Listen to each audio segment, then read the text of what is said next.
जय हिंद साथियों, नमस्कार। मैं रॉबिन राणा। आज आप लोग क्लास 12th की शीत युद्ध यानी पहला जो चैप्टर है पॉलिटी का, शीत युद्ध का दौर, an era of cold war, इसके बारे में बताने जा रहे हैं। इसके बारे में बताने से पहले मैं आपको एक बात ये साफ क्लियर कर देना चाहता हूं कि ये चैप्टर जो इससे काफी वीवीआई क्वेश्चंस प्रीवियस ईयर में पूछे जा चुके हैं और ये चैप्टर को ऐसे पढ़ना है जैसे कि आपकी समझ विकसित हो सके। आज के डेट में जितना भी युद्ध है, चाहे रशिया और यूक्रेन का युद्ध हो, चाहे ईरान और तालिबान का युद्ध हो, चाहे तो आपका सीरिया का युद्ध हो, या जितना भी मुसलमान देश है, अगर ये आपस में लड़ भिड़ रहे हैं तो कहीं ना कहीं ये कोल्ड वॉर का ही आज तक ये प्रभाव चला आ रहा है। राइट। यूएसए अभी चाह रहा है कि इंडिया भी आपका नाटो में शामिल हो जाए, और नाटो का मतलब सिर्फ शीत युद्ध होता है। दोस्तों, प्रीवियस ईयर क्वेश्चन अगर आप पलट के देखेंगे तो भर भर के क्वेश्चन इस चैप्टर से पूछे गए हैं, और इसको पढ़ने इससे मल्टीपल चॉइस क्वेश्चन भी काफी आते हैं। तो चाहे आप कंपटीशन की तैयारी करो, या आईसीसी बोर्ड के, सीबीएसई बोर्ड के हो, या आप जैक बोर्ड के, आपको ये काफी अधिक मदद करेगा। आइए ध्यान देते हैं कि शीत युद्ध क्या है, या फिर क्यूबा मिसाइल क्राइसिस क्या है, या कैसे दो महाशक्ति सामने उभर करके आती है। आइए ध्यान दीजिए, बड़े कायदे से ध्यान देंगे मित्र, बात समझिएगा। इसका सबसे पहला जो टॉपिक है वो है क्यूबा मिसाइल संकट, यानी कि Cuban missile crisis. Missile crisis, Cuba missile संकट इसे कहते हैं। ठीक है, अब क्यूबन मिसाइल संकट क्या है, ध्यान दीजिएगा। ये हमारा पूरा वर्ल्ड है, ये हमारी पूरी वर्ल्ड है, और इस वर्ल्ड के नीचे देखिएगा, एक तरफ ये हो गया आपका यूएसएसआर, ये क्या है, यूएसएसआर, और यहां पर है ये आपका है यूएसए। यूएसए यूएसए के ठीक नीचे यहां पर है क्यूबा, ये देख पा रहे हैं, ये बिंदु जैसा है वो क्यूबा है। ठीक है, क्यूबा। अब क्यूबा जो दोस्त है वो है आपका रसिया का। ठीक है, और क्यूबा अगर रसिया का दोस्त है तो रसिया दुश्मन है अमेरिका का, बात समझिएगा। ठीक है, अब यूएसएसआर का यहां पर लफड़ा चल रहा है। लफड़ा क्या चल रहा है, ये दोनों अपने आप को महाशक्ति दिखाने की कोशिश कर रहे हैं। अच्छा, अब इसके बीच में ये यूएसएसआर को ये लगता है कि क्यूबा में जो सरकार है, यानी कि जो सरकार है उसका नाम क्या होता है, फिदेल कास्ट्रो। फिदेल कास्ट्रो। ठीक है, और इसका जो प्रेसिडेंट है इसका नाम है निकिता ख्रुश्चेव। क्या है, निकिता ख्रुश्चेव। ठीक है, यूएसए का जो प्रेसिडेंट उसका नाम है John F Kennedy. John F Kennedy. आप इसे याद कैसे रखोगे, तो एक ट्रिक है। ट्रिक आपके साथ क्या है, ध्यान दीजिएगा। जॉन निकिता पर फिदा हो गया, जॉन निकिता पर फिदा हो गया, फिदा हो गया। ठीक है, ध्यान दीजिएगा, जॉन निकिता पर फिदा हो गया। सबसे पहले देखिए, ये सबका आपको नाम ही नहीं पता होता, जिसकी वजह से आप गड़बड़ा जाते हो। राइट, तो जॉन निकिता पर फिदा हो गया, यानी कि जॉन एफ कैनेडी यूएसए का प्रेसिडेंट, निकिता ख्रुश्चेव यानी कि यूएसएसआर का प्रेसिडेंट, और फिदेल कास्ट्रो, फिदेल कास्ट्रो यानी कि क्यूबा का प्रेसिडेंट। ठीक है, अब निकिता ख्रुश्चेव दोस्त है आपका फिदेल कास्ट्रो का, यानी कि क्यूबा का। अब इसको 1961 में, यानी 1961 में इसको यह डर सताने लगता है यूएसएसआर को कि क्यूबा में जो सरकार है उसका तख्ता पलट, यानी उसको हटा देगा। कौन हटा देगा, जॉन एफ कैनेडी यानी कि अमेरिका। ठीक है, हटा देगा, अपने मन मुताबिक क्यूबा में ये अपने तरीके से सरकार बनाएगा। इसी वजह से, इसी के डर के वजह से 1962 में यूएसएसआर का जो था, यानी कि निकिता ख्रुश्चेव, एक नंबर का बकलोल आदमी था ये, पहले बात ये समझ लीजिए। ठीक है, निकिता ख्रुश्चेव क्यूबा में परमाणु बम लगा देता है। क्या लगा देता है, परमाणु यानी एटम बम का यहां पर यूज कर देता है, लगा देता है, सेट कर देता है। उसके साथ बैलिस्टिक मिसाइल भी यहां पर लगा देता है। और इस बात की खबर, यानी कि अमेरिका के नाक के नीचे बम लगा दिया गया है, और पहली बार यूएसएसआर जो है अमेरिका के इतना नजदीक आ चुका था। इसका मतलब यह है कि मॉस्को, मैक्सिको हो गया, या आपका न्यूयॉर्क हो गया, बड़े अच्छे अच्छे ठिकानों पर ये यहां से बम दाग सकता था अमेरिका को। बात समझ पा रहे हैं आप। इसी वजह से अमेरिका को ये ज्यादा चिंता हो गई कि यार ये क्या कर दिया। ये मिसाइल लगाया है आपका 1961 में, 62 में, और इसकी जानकारी अमेरिका को 3 हफ्ता यानी 3 सप्ताह के बाद मिलता है, 3 वीक्स के बाद मिलता है। अब क्या होता है, ये जो क्षेत्र आप देख रहे हैं यहां पर, ये जो क्षेत्र है ये अटलांटिक महासागर, ये कौन सा क्षेत्र है, अटलांटिक महासागर है, ठीक है।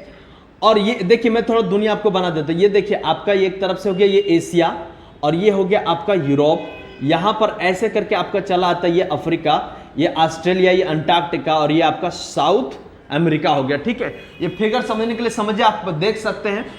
तो यूरोप जो है इसके बीच में यहां है सागर, और ध्यान दीजिए यूएसएसआर इधर से डायरेक्ट अमेरिका के ऊपर अटैक नहीं कर सकता।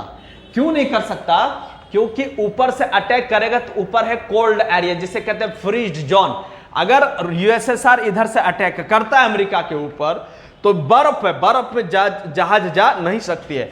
इसीलिए ये रसिया जो है, यूएसएसआर जो इधर से घूम करके आता है और यहां पर आकर के बम बारूद लगाया है आपको अमेरिका को मारने के लिए, ठीक है। अच्छा, अब यहां पर लगा दिया तो ये अमेरिका चाल चलता है कि तुम इधर से ला रहे हो अपना बम बारूद, हम यहां पर सेट कर दे रहे हैं। तो अटलांटिक महासागर में अपना जंगी बेड़ा भेज दिया, कौन, यूएसए।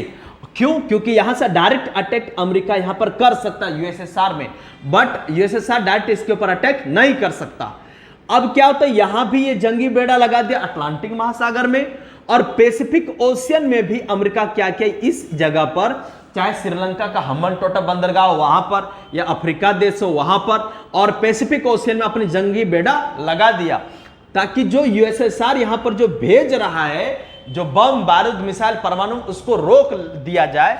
और इसी वजह से दोनों में गर्मा गर्मी माहौल चलता है, लेकिन ये युद्ध नहीं होता, क्योंकि दोनों जानते हैं अगर लड़ाई करेंगे तो दोनों थुरे जाएंगे, और इसी के वजह से दोनों गर्म होकर के भी ठंडा रहते हैं। इसी को कहते हैं क्यूबन मिसाइल क्राइसिस, यानी क्यूबा का मिसाइल संकट, ठीक है।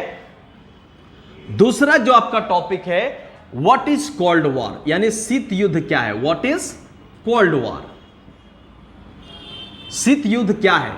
दोस्तों शीत युद्ध क्या, इस विषय में समझिए। शीत युद्ध कुछ और नहीं, सेकेंड वर्ल्ड वॉर आपका 1939 में हुआ था और यह खत्म हुआ था 45 में, ठीक है। जब 1939 में यह युद्ध स्टार्ट हुआ, खत्म हुआ 45 में, तो यह युद्ध खत्म नहीं हुआ, बल्कि एक नया युद्ध का डेवलपमेंट हुआ, जिसको कहते हैं कोल्ड वॉर। कैसे, तो एक तरफ थे आपके फ्रेंडली कंट्रीज, जिसे आप कहते हैं यूएसएसआर एक साथ था, यूएसए एक साथ था, फ्रांस एक साथ, और इंग्लैंड एक साथ, ये सभी मिलकर के एक साथ थे। ये एक तरफ से दोस्त थे, ठीक है। और एक है ध्रुवीय देश, जिसको कहते हैं अलाइड या सेंट्रल कंट्रीज, इसके साथ एक तरफ है आपका जर्मनी है, एक तरफ है आपका जापान है, और एक तरफ है आपका इटली। तो ये 3-4 और देश मिलकर के ये दोनों में लड़ाई चल रहा है, जिसको शीत युद्ध से पहले यानी सेकेंड वर्ल्ड वॉर में। इसमें जीत जो होता है वो इस पार्टी को हो जाता है, यानी मित्र देशों का हो जाता है, यानी यूएसएसआर, यूएसए, इंग्लैंड और फ्रांस का जीत हो जाता है। लेकिन ये जो यूएसएसआर है अपने पैसे के दम पर फ्रांस और इंग्लैंड को अपना बना लेता है। अपना इसलिए बना लेता है क्योंकि इनको लगता है कि पूरा दुनिया में क्रेडिट हमें मिले कि जंग मैंने जीता है। अच्छा, जब 1945 आई, यानी कि युद्ध की समाप्ति के दौरान, उस समय ये जो यूएसए है इस जापान के ऊपर परमाणु बम पटक दिया, हिरोशिमा और नागासाकी के ऊपर। क्यों पटक दिया, क्योंकि इसका यह मानना था कि अगर जापान के ऊपर, जापान है कहां बाबू, देखिए ध्यान से, यूएसएसआर और एशिया, मतलब यहां पर चाइना के ठीक कुछ दूर में जाकर के आपका है जापान। और जापान से आपका फायदा कौन लेगा, जिसका नजदीक है, यानी रसिया हो गया, यूएसएसआर है ना, ये फायदा ले रहा है। अगर अमेरिका यहां पर बम पटक दिया तो पूरा दुनिया में इसका मतलब क्या हुआ कि अमेरिका जाके यहां परमाणु बम पटक दिया है, यानी कि फोड़ दिया है, और इस तरीके से जापान पूरे तरीके से सरेंडर कर देता है। लेकिन यहां पर इसका जो व्यवसाय था, चाहे वो वेपन बेचना हो, चाहे पॉलिटिकल मैटर हो, चाहे सोशल हो, चाहे इकोनॉमिकल हो, इसका बढ़ते प्रभाव को कम करना था। इसी वजह से ये यहां पर बम पटका था। यानी दोस्त के साथ, जैसे समझ रहे हैं ना कि एगो लड़की क्लास में है और दूगो लड़का बैठा हुआ है, तो दोनों दोस्त हैं, लेकिन एक दोस्त धीरे धीरे से अपनी दोस्त की गर्लफ्रेंड को फंसाने की कोशिश कर रहा है, अपने और खींचने की कोशिश कर रहा है। जैसे हमारी बात ध्यान से सुनिएगा, इधर साइड है तो इसी का वर्चस्व रहेगा, लेकिन जानबूझ करके ये टांग यहां ला दी, इसके ऊपर बम मार दिया। ये यूएसए ये इस विषय में कहता है कि मैंने जानबूझ करके नहीं फोड़ा है। बढ़ती जनहानि के अनुसार इकोनॉमिकल क्राइसिस पूरे दुनिया में हो जाता अगर मैं एटम बम उसके ऊपर नहीं पटकता। और पूरी दुनिया का यह कहना है कि अमेरिका जानबूझ करके बम फोड़ा है, अपना गैर जिम्मेदाराना हरकत दिखाने के लिए। अब जैसे ये इसके ऊपर बम फोड़ देता है, यूएसएसआर और रसिया के ऊपर में थोड़ा सा तानातानी हो जाता है, यानी कि अब दोस्ती में दरार हो गया। अच्छा, जब दोस्ती में दरार हो गया तो देखिए यूएसए, फ्रांस और इंग्लैंड तो यूएसए का हो गया, लेकिन यूएसएसआर यूएसए का नहीं हो सकता, क्योंकि ये मात्र सिर्फ आपका जंगी चीज ही नहीं था, खींचातानी नहीं था, जोर आजमाइश की चीज नहीं थी ये युद्ध, बल्कि विचारधाराओं की भी लड़ाई थी। यानी अपने अपने थॉट्स, अपने अपनी पॉलिटिकल, अपने अपने प्रिंसिपल की लड़ाई थी। ये यूएसआर जो है ये साम्यवाद को मानता है। साम्यवाद का मतलब होता है कम्युनिस्ट। क्या होता है? कम्युनिस्ट। और यूएसए जो है ये फॉलो करता है पूंजीवादी को, यानी कि जो दुनिया इंडिपेंडेंट में भरोसा रखे, जो आपका इकोनॉमिक्स यानी अपना डेवलपमेंट के लिए काम करे, उसी को कहते हैं पूंजीवादी। ठीक है। अब कम्युनिस्ट क्या है, साम्यवादी क्या है, एक साफ तौर से ये समझिए। पूंजीवादी कहने का मतलब ये हुआ वैसे देश जो अपना कानून अपने देश में स्वयं लगाए और जनता का बहुत कम सुने, कोई भी डिसीजन हो, चाहे पॉलिटिकल हो, वार हो, ये खुद से ले, पूछने की जरूरत नहीं। यही होता है साम्यवाद। जैसे चाइना करता है, जैसे यूएसएसआर करता है, रसिया करता है, ये सब साम्यवादी सोच वाले लोग हैं। जबकि ऐसा सोच वाला अमेरिका नहीं है। वो ये मायने रखता है कि तुम हमसे लाख लड़ाई करो, तुम्हारा पॉकेट में जो पैसा है वो हम निकाल लेंगे। यानी एक दुकानदार के जैसा, दुकानदार पर आप कितने लड़ भीड़ क्यों ना जाए, वो आपके पॉकेट से पैसा ले लेगा, आपका सामान बेच ही देगा। इसी तरह काम करता है आपका अमेरिका। ठीक है। तो यानी विचारधाराओं की लड़ाई, एक दूसरे के ऊपर वर्चस्व की लड़ाई को कहते हैं कोल्ड वार। यानी इन दोनों में खूब जंगी तो होता है, यानी कि ये दोनों में अपने आप में पूरा एकदम बम बारूद सामने बंदूक लगा के रखे हुए, पर आपस में कभी लोग लड़ता नहीं, एक बुलेट भी एक दूसरे के ऊपर चलाता नहीं है। इसी को कहते हैं कोल्ड वार। यानी कि गर्म बहुत ज्यादा है लेकिन लड़ाई होता नहीं है, इसी को कहते हैं कोल्ड वार। आगे की ओर बढ़ते हैं, ध्यान दीजिएगा। तीसरा जो टॉपिक है आपका, third topic, an emergence of two power block, यानी कि दो महाशक्तियों का उदय, यानी दो ध्रुवीय विश्व का आरंभ। दो ध्रुवीय विश्व का आरंभ, ये आपका है तीसरा टॉपिक। ठीक है। तो अनएमर्जेंस ऑफ टू पावर, ध्यान दीजिए मित्र, आपको मैंने बताया कि एक साइड है आपका, यहां पर क्या है, ये अमेरिका है यानी यूएसए है, और एक साइड है आपका ये वाला पार्ट है यूएसएसआर का। ठीक है। यानी कि ये आपका यूएसए हो गया, ये यूएसएसआर। ठीक है। अब देखिए यहां पर बीच में है आपका यूरोप, और ये वाला पूरा का पूरा आपका पार्ट क्या है, एशिया का, और यहां पर ये आपका पार्ट हो गया आपका यूरोप का, और ये हो गया आपका साउथ अमेरिका का, और ये हो गया ऑस्ट्रेलिया एंटार्क्टिका। ठीक है।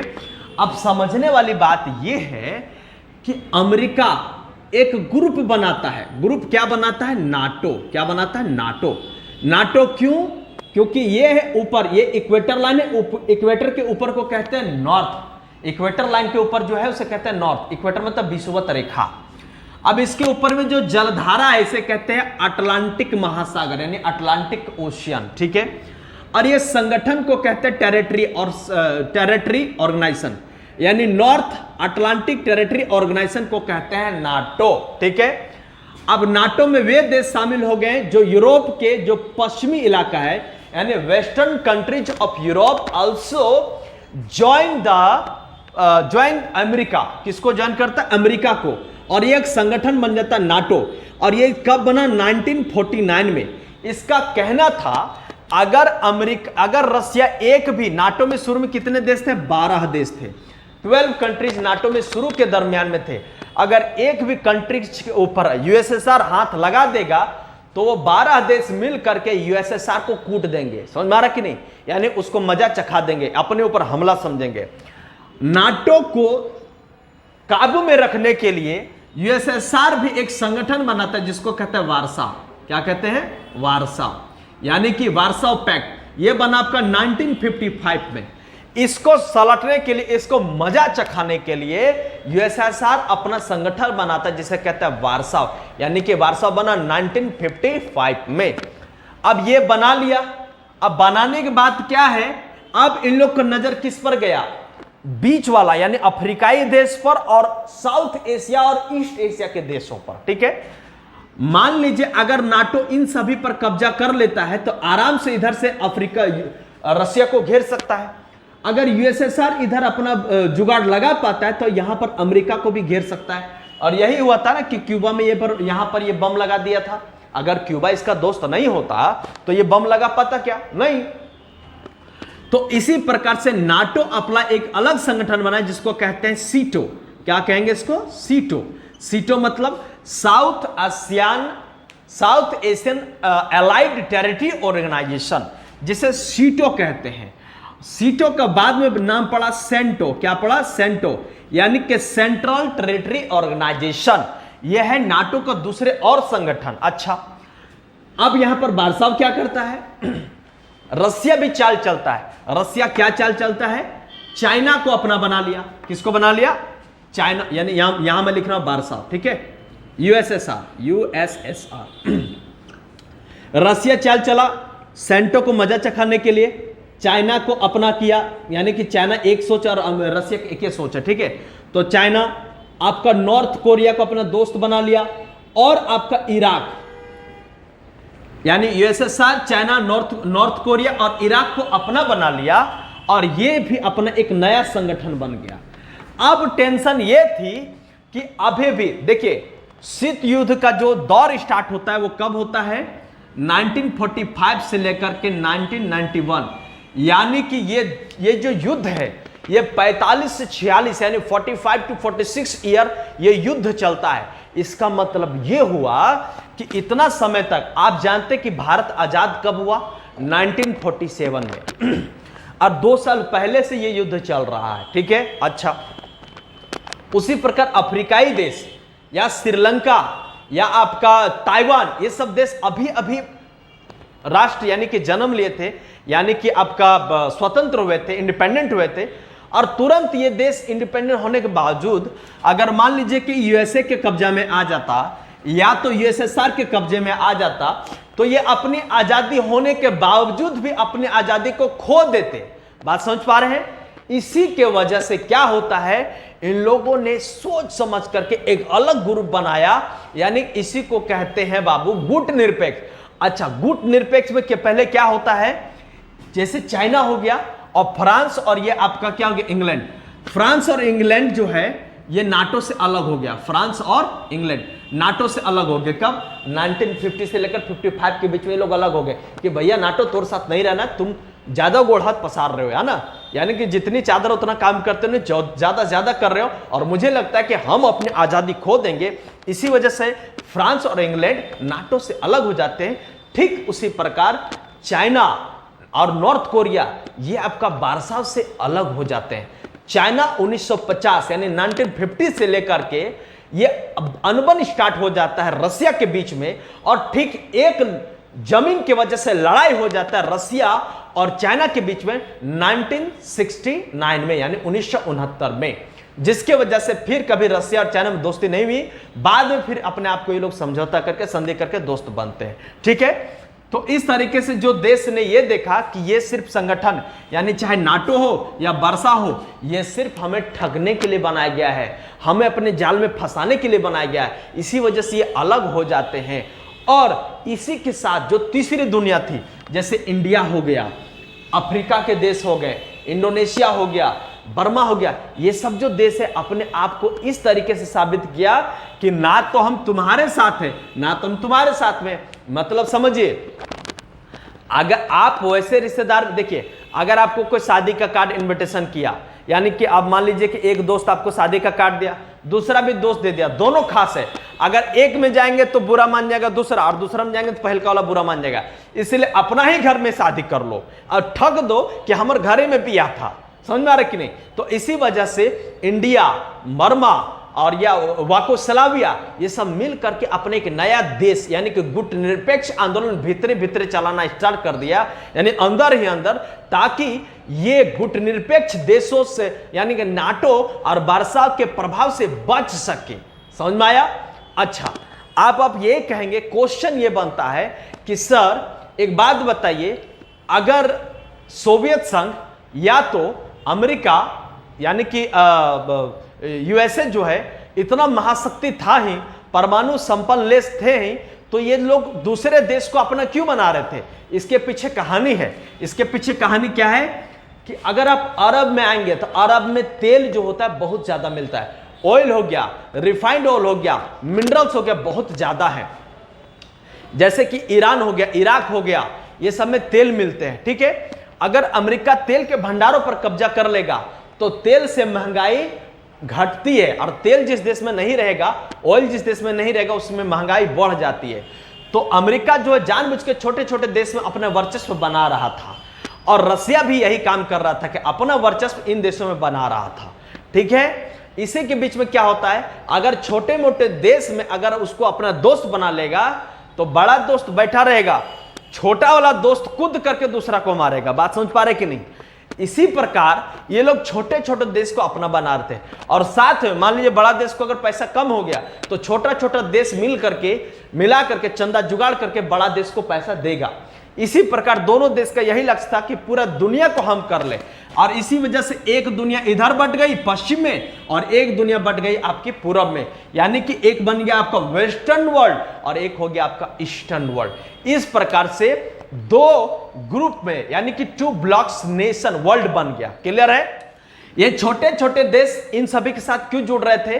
क्योंकि ये अपना व्यक्तिगत फायदा देख रहे थे। फायदा क्या देख रहे थे? जैसे मान लीजिए इंडिया आजाद हुआ आपका 1947 में। इंडिया जो है माने भारत जो 2 देश बना, इंडिया और पाकिस्तान तुरंत नाटो में ज्वाइन हो गया था।